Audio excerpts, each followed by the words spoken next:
Magandang buhay mga kananay! Magluluto po ako ngayon ng piritong manok. Tara mga kananay, samahan niyo po ako.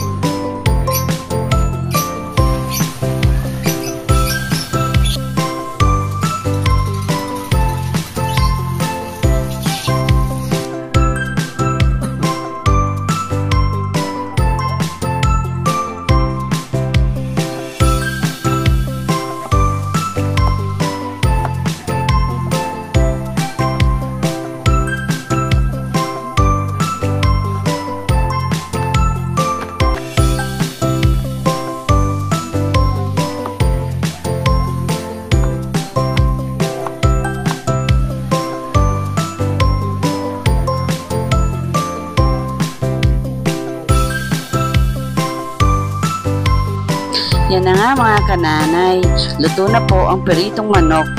Gumawa din po pala ako ng salad na pipino at kamatis.